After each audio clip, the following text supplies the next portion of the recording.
Hey guys, welcome back to the channel. So essentially I'm just making this video here in response to some comments on the last video about how Dodge is being saved by Tim Kuniskis. And I really don't like doing these videos because it feels like I'm essentially beating a dead horse, but I feel like it needs to be done.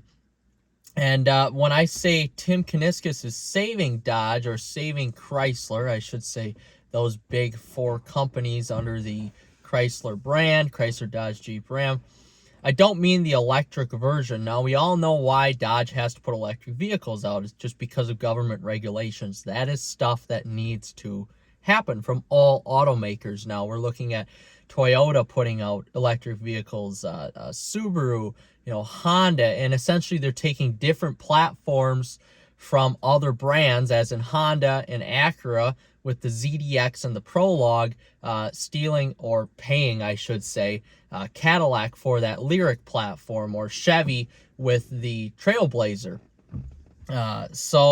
Or the Blazer EV. So with that being said, a lot of brands are creating these EV vehicles essentially just to put them on the market so they can keep up with government regulations. And I feel like that is what Dodge is trying to do with the Charger. Now, this doesn't excuse the poor sales of the Hornet and only having right now 2 brand new vehicles offered for sale in 2024. Don't get me wrong. That's not right. As a brand, you should have incorporated these EV chargers, these next generation chargers this year, not next year, essentially. So, and there is the 2024 EV charger, but we're not going to see those for a while yet. So essentially that's almost a 2025. But with that being said, it's being forced by the government to, Dodge is being forced by the government, Chrysler, everybody is being forced by the government to have these electric vehicles. So with that being said, I think that while the EV vehicles will suck, those EV vehicles are not going to sell. We'll look when the numbers come out. They're not going to sell. It's not what the Dodge enthusiast wants. Look at this seat. If you can see it, it says SRT. That's what we want. I have a 6.1 liter Hemi V8 under the hood that's putting out 470-ish horsepower right now with a 6-speed Tremec 60/60 manual. That's what I want. Behind me is my 300 SRT8 with a 6.1 liter Hemi. My truck is a 5.7 liter Hemi. The Durango is a 5.7 liter Hemi with all the SRT goodies on it.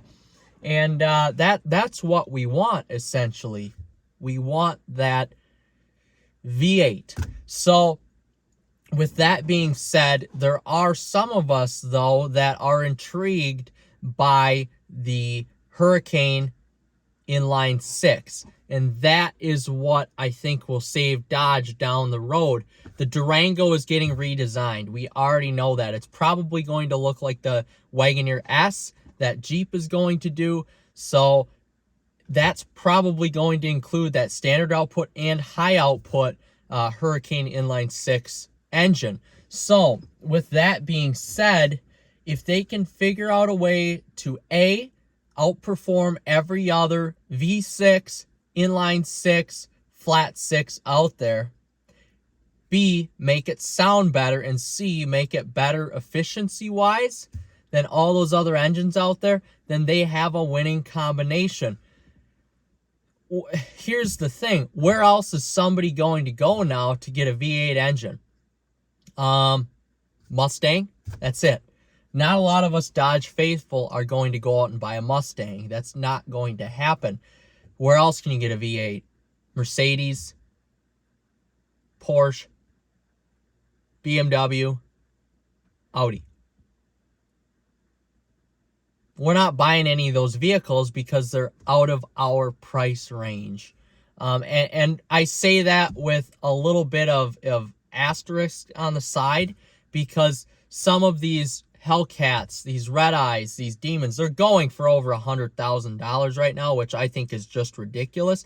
I would never pay $80,000 for a vehicle like this. No, I'm not simply paying that brand new. It's just not worth it to me. The experience is worth it, but the interior isn't worth it. Now, granted, this is an older style, so the interior is better. But I would much rather spend 80 or 90,000 or $100,000 on a Benz S-Class or something like that. If it were my money. Now, granted, I don't have that money to spend.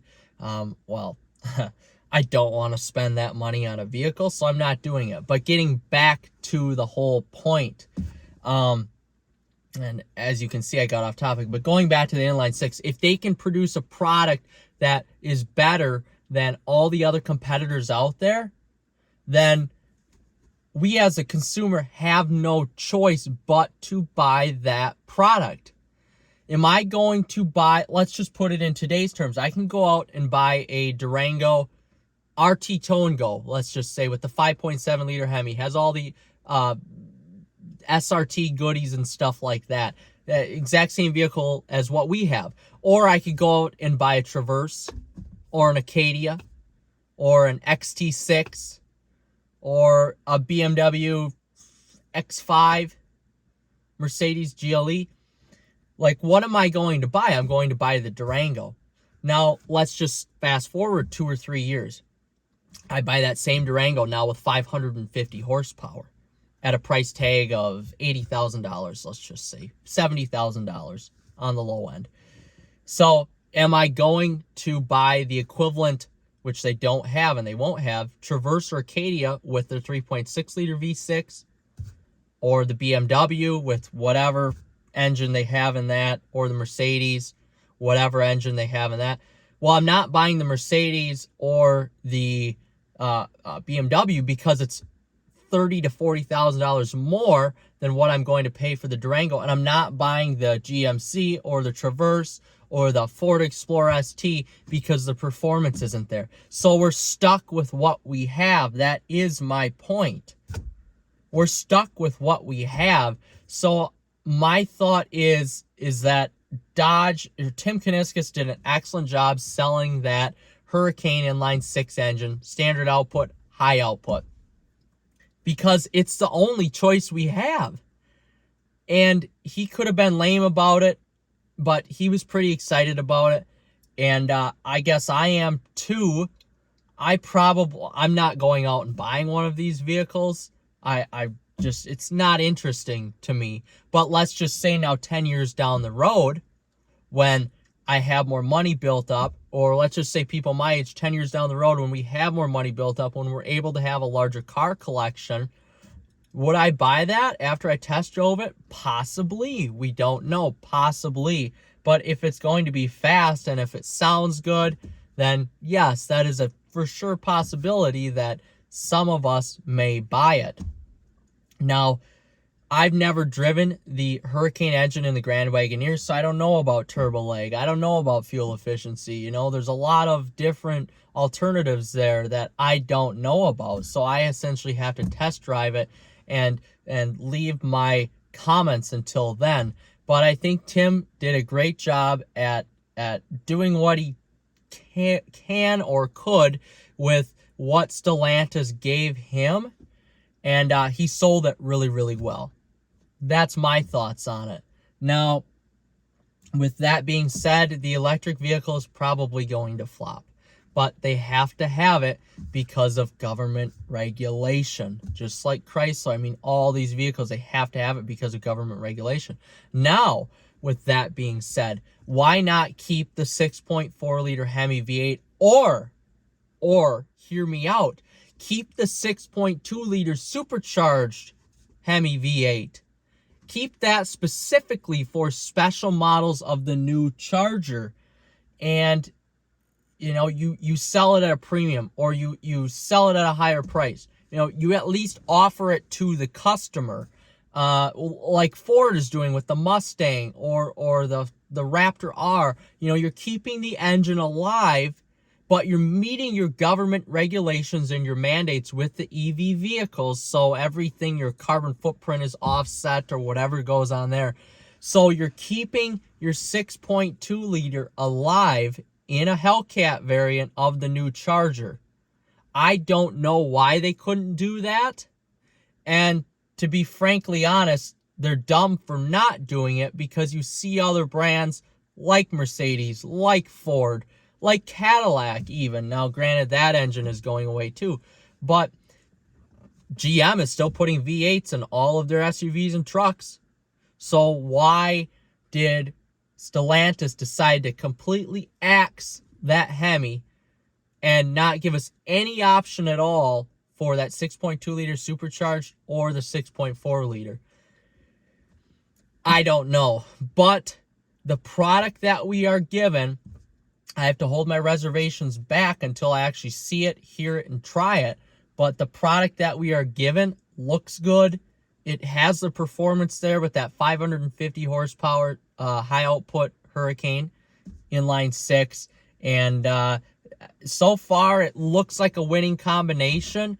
Now, here's what pisses me off. And I watch some of these videos on YouTube, and it makes me mad. Everybody's getting pissed off. Oh, yeah, Dodge is going to die. Dodge is going to die. And I thought that before I watched this video. But hear me out. Stellantis is okay with raising prices, making less sales, and collecting that profit. It's more profit for them. They don't have to staff as much. They don't have to operate as much because they're making less vehicles. And now, dealers, essentially, if you're a tried and true Chrysler, Dodge, Jeep, Ram dealer, you technically could lay off some employees, which isn't good in America, and we don't want that. But you could do that to lower your costs because you're pushing through less inventory, but you're making as much money or more. So Stellantis, I'm not saying they're onto anything there. That's not how I operate my business. But that's what their plan is, and they're okay with raising the prices on these Chargers and Challengers, clearly, in today's dollars, along with these Ram trucks. And that's what they operate on. But where else is the Dodge customer? This is the point I want to make in this whole video. Where else is the Dodge customer going to go for fun products? At least with American vehicles after 2024 and 2025 even. Ford, Mustang, we're not switching to a Mustang. 80% of us aren't going to switch to a Mustang. We're probably going to stick with Dodge. We're going to stick with that Charger, 2-door or 4-door, whatever it is. We're not going to Mercedes. We're not cross-shopping these vehicles with any German car. The people who drive these cars aren't, at least. Maybe a few of us are. But where are we going to go? We're forced into buying these vehicles now. So yeah, sales will drop. Oh, for sure. Sales will drop. People will hold on to their old Challengers and Chargers longer. That's a given. That's what I'm going to do for sure. Why wouldn't I? But they're going to be making money because they're going to be selling these products at a higher price. Their operation costs are going to be lower, and they're still going to be making that profit margin that is acceptable to them. We have no choice but to buy these vehicles, as shitty as it sounds. And I'm not talking about the EV. This video is not about the EV. It's about the Hurricane Inline 6. And I'm not defending them at all. You heard my rant about not having a V8 option. We need that 6.2 liter in there. Keep it as a special model. Make 2,000 of them a year or something. At least just give us the option. I don't know why they didn't do that. Having EV vehicles in your fleet now, in Chrysler, Dodge, Jeep, Ram, you're offsetting those mandates, those regulations by the government. So I would assume that you can have that 6.2 liter in your car. But Stellantis as a whole, not Chrysler, Dodge, Jeep, Ram, but Stellantis doesn't think like that. They're a European company, of course, so they just don't think like Americans do. We like our big V8s. But we're forced into buying that Hurricane Inline 6, so I'm really curious to see here how that goes, and hopefully I can test drive one when it comes out in 2025. I probably won't see it till 2026 in rural Wisconsin. But that's my thoughts on it. Am I upset? Yes, very much upset that we didn't at least get the V8 option at all. No more Hemi, 6.2 liter, no more, nothing. But this is the hand that we're given, and we have to put up with it. Sales will drop for Dodge. They will. It's going to happen.